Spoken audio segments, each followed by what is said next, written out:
ఏలూరు జిల్లా చింతలపూడిలో 6 టీవీ నూతన క్యాలెండర్ను చింతలపూడి వ్యవసాయ market committee chairman Chidarala Durga Parvathi Madhubabu ఆవిష్కరించారు. ఈ సందర్భంగా మధుబాబు మాట్లాడుతూ ప్రజలకు ప్రభుత్వానికి వారధిగా పనిచేయాలని, ప్రజా సమస్యలకి ప్రజా గొంతుకై వినిపించాలని కోరారు.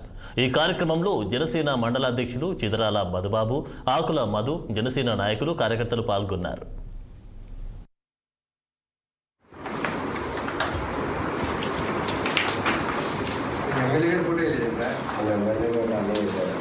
ముందుగా 6 టీవీ ప్రేక్షకులకి, అదేవిధంగా 6 టీవీ యాజమాన్యానికి, వారి సిబ్బంది అందరికి కూడా నా నమస్కారాలు, శుభాకాంక్షలు తెలియజేస్తున్నాను.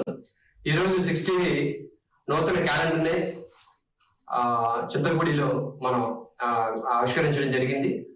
ఇదే విధంగా 6 టీవీ ప్రజల పక్షాన ప్రజల యొక్క గొంతుకై నిలబడాలని చెప్పేసి కోరుకుంటూ, సామాన్యుడి యొక్క గళాన్ని 6 టీవీ ప్రభుత్వం పరంగా కానీ, అదేవిధంగా కానీ ఏదైనా ఏ సమస్య ఉన్నా సరే అధికారుల దృష్టికి తీసుకెళ్లి ఆ సమస్యల పరిష్కారంలో 6 టీవీ ప్రధాన పాత్ర పోషించాలని కోరుకుంటూ, వారి సిబ్బందికి, యజమానికి, ప్రేక్షకులకి అందరూ కూడా మరొకసారి శుభాకాంక్షలు చేస్తూ థ్యాంక్ యూ సో మచ్.